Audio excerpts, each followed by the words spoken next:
Channing dreamed the next night. He went to a strange and alien land. He didn't seem to know why he went there. It may have been some sort of expedition.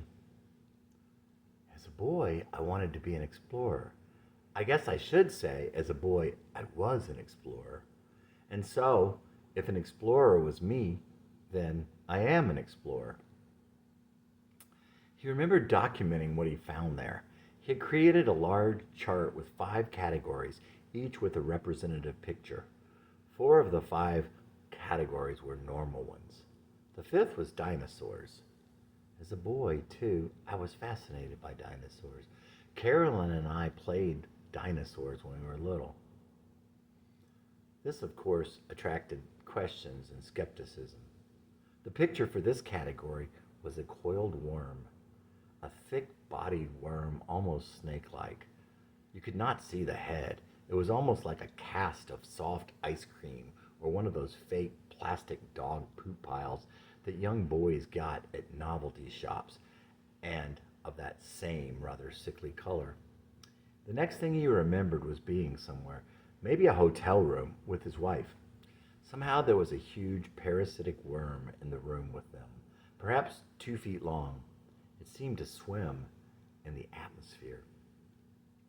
As he could best recall later, it attached to one or both of them.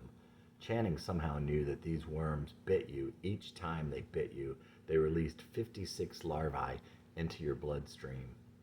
At some point, a man appeared, a man from that place, perhaps the leader of the people there. Channing thought him knowledgeable of these creatures.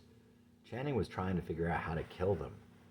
He also had some feeling that the man did not want them to be killed, but the man still answered his questions and did not stop his experimentation. Ammonia seemed to catch them on fire, and when you cut them in pieces, the head would drink all the blood coming from the pieces, drying them up. The next thing Channing remembered was the man giving them a tour of the place. There was another man and his wife with him. It seemed that the other man had been with him on a previous expedition. They were all going to some sort of get-together or function that evening. At some point, Channing came to the knowledge that the leader was, in reality, a giant worm himself. In his true form, he was 9 feet tall, the last 2 feet a giant worm head. His body was worm-like and yet still had arms and legs of some sort and was somewhat human in form as well. But the body itself was 6 to 7 feet long and extremely powerful. However, Channing did not fear him, even in his true form. Channing knew, but did not tell him that he knew, and he knew Channing knew, but did not tell Channing. Channing knew of this also, and so on. It was almost like a gunfight or a duel, whereby it would seem that each person would draw immediately, as it would seem that whoever drew first would be the winner, but it was not that cut and dry, which kept draws from being immediate. When the larvae of the worms got into you, you would become, as the leader, a horrific and humongous humanoid worm yourself. The man led them through the neighborhoods on foot. The people in their backyards going about their business were friendly. Too friendly, it seemed to Channing. They were all of the same kind as their leader, but also appeared merely as ordinary men and women, none in their natural states. Clearly, they were to become one of them or be killed. At some point, Channing and his friend were left alone for a moment, and Channing began to talk to him about the situation. After a moment, Channing began to hurriedly rip the plant and dirt out of a large planter that sat on the side of the porch they were standing on, expecting to find a microphone. When they were rejoined by the leader, Channing realized that he had indeed somehow heard their conversation, and the danger had increased. The last Channing remembered of that dream was seeing one of them in their true form. They were long and powerful, horizontal in a shallow stream of water. How did he feel during the dream? It was hideous and dangerous, and all was at stake. It consumed all his strength, and while he came to know useful things and had some tools at his disposal, he did not know what to do. But he was horrified, not terrified. Perhaps he should have been. What did it mean? It is the struggle, and there needs to be a fight. Your family and friends depend upon your strength and your cool head and your prayer. You must not hold back. Your only chance is the showdown, and you must bring your all. You cannot make a deal with the devil or try to sit quietly hoping to be overlooked. You will not survive without all the strength you can muster, and you must bring your God. Channing's Journal, November 1. Yesterday was Halloween, and we were under a full moon. Rick had called wanting to do something, and Rachel was busy at the church festival, so I asked if he wanted to drive me to the mountain. He had just recently said how he missed driving a stick, so I went to his place and then let him drive. He was going way too fast into the first turn out there, and I thought, well, if I die out here tonight, it must be my time. I wasn't giddy, but I was lightheaded with that freedom. As we passed mile marker 5, Rick said that it was just up ahead at the bottom. No, there's just an old bridge down there. It's at mile marker 6. Sure enough, as we rounded the curve, the old bridge was on the right. But a few seconds later, Rick said, "See, there it is." It wasn't that obvious to me, but I was halfway out the door before he had even stopped. The sky was clear, the moon was full, but the night was still dark, especially as I walked into the trees. I couldn't find the path, and what I did find was treacherous. It went straight up, and the wet leaves gave no traction. I looked up and could not see the mountain in the blackness above me. I thought for a moment that he'd let me off at the wrong spot. In an effort to get better balance, I stopped a minute to finish my 22-ounce Guinness. When I resumed, I continued to struggle. Suddenly, I heard a loud noise above me and looked up to see a large, dark shape, somewhat rounded, 40, 60, maybe 80 feet ahead. Waka, waka, waka! Tremendous wings slowly began to flap. The sound of the air being pushed from underneath those massive wings was crazy. And there was a second sound, like that might come from the creaking of the bones in the ancient wings. As the monster finally pushed off the limb, 3 or 4 other beasts of the same ilk began to flap their wings, seemingly out of nowhere, as I had only seen the one up there. Now 4 or 5 great shadows came over me as I stood transfixed, and just like that, they were gone.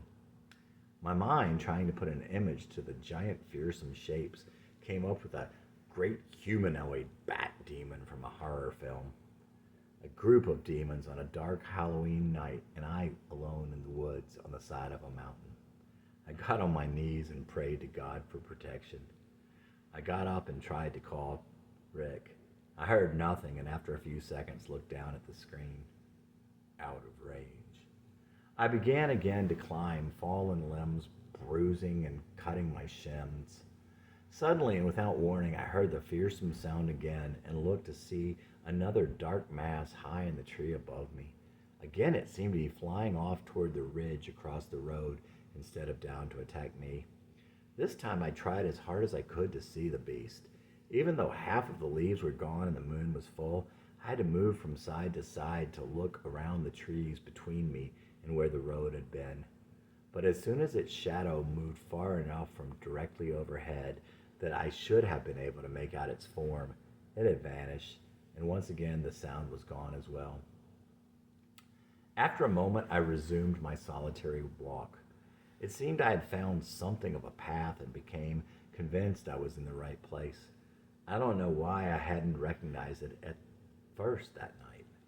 Soon I could see the bright clearing through the trees and could make out the flat rock table at the top.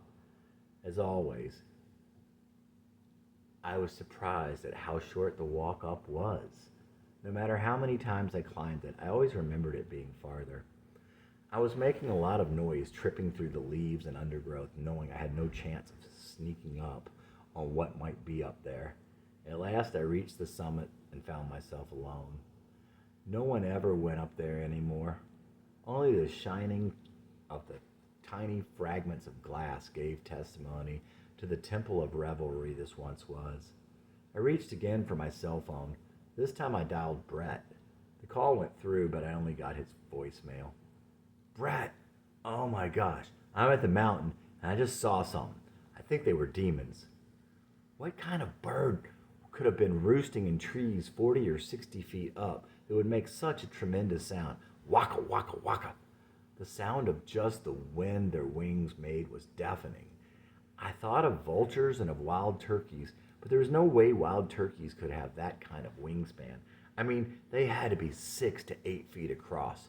I guess they could have been vultures, but they would have had to have been huge vultures. I went to the edge and carefully sat with my legs dangling over the side and swung my feet as I had all those years ago. And I bent forward in order to look down on the road and then farther to see how the edifice looked all the way down, fully aware of my center of gravity with my head so far forward. The road was again that bright ribbon snaking between the cliffs on either side. As I sat there, a rock slide no more than 20 feet to my right crashed down the mountain to the road below. Wow, I'd never heard that before. I pulled a fairly large rock out of the dirt beside me and dropped it over the edge. It made very little sound as it made its way to the bottom. A couple minutes later, there was another rock slide to my right. I got up and started heading down the path along the edge. I began to call Jessie as I walked, at first quietly and then louder. Thinking back, I now realized that the echo that had been there in the past was oddly missing. I fully believed that Jessie could have been there, but at the same time, I was sure that it was not the case. Still, I so wished I could see Jessie again that I continued calling anyway as I made my way closer to where we had met in the past. When I came to the place where I had last stopped to watch the deer drink from the stream, I stopped again and marveled to the beautiful light of the moon hitting the water in the turn of the stream. The water was high and wide that night and flowed rapidly, making more diamonds of the moonlight than usual.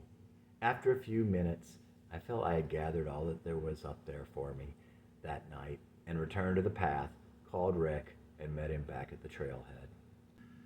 Channing had been thinking a lot lately about who he was. One night he played again at his regular open mic. They knew him there as Jessie, but Channing had come to realize that just didn't feel right. He didn't know why or what it meant, but it seemed to be in keeping with what he felt on the mountain. The week before, he had called Marie again.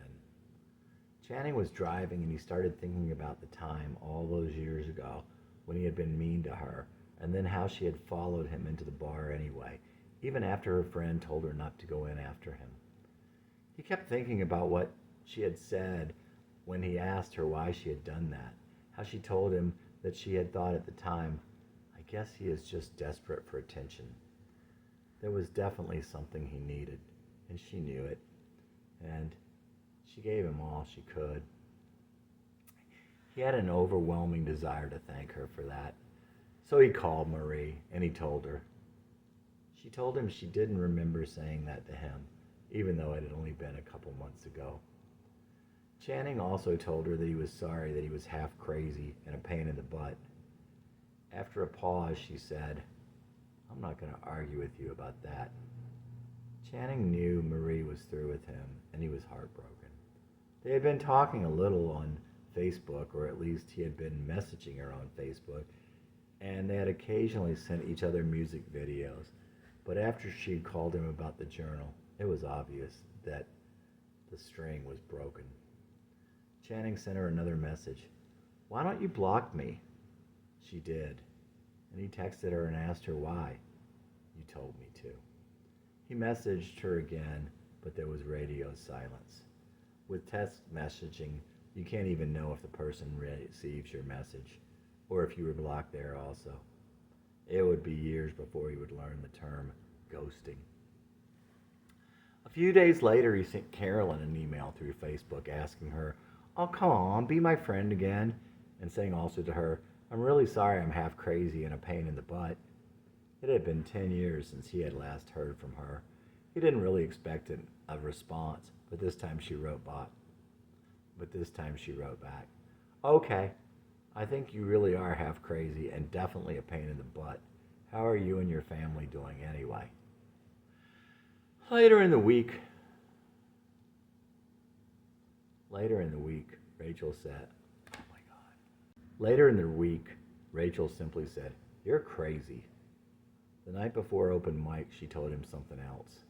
After she told him that she had never heard of Katie No Pocket, he told her, "You must have been deprived." "I was definitely deprived as a child. That's why God sent you." Channing would have done anything for Rachel, and he thought she knew that, and he would certainly have given her anything she ever wanted, at least anything he could. Looking back on a lifetime of regrets, his greatest involved the things he hadn't been able to give to Rachel and the kids. Chasing the drama. Little girl on the side of the road, could have been you a few years ago. A somewhat younger boy in tow, Sean Johnson in a video. The one laughs, the other smiles so naturally. Boy like that is who you really need, but that boy was never me. I feel at times like I wasted your youth, waiting for me here. There's no meaning to a dream, dreamed alone in fear. What happened to us? What happened to me? Me, that's just a lie I told you needed to believe. Many times I'm not even here, I'm somewhere in my mind. Other times I'm chasing the drama instead of living life. David was 34, his oldest boy was 5, when his wife and his son had to say goodbye. How could you stay away a minute as long as he was here?